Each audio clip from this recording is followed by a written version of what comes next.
Hi, Kurt Moreland, Associate Publisher with Utility Fleet Professional, live at the NTEA Work Truck Show.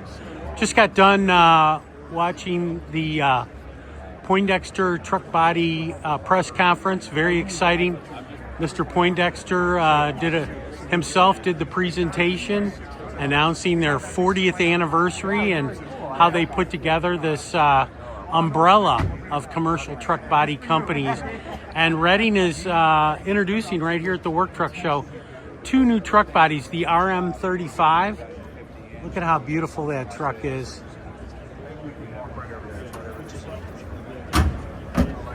And then if introducing one truck body is not enough, they introduced the RM25 truck body as well.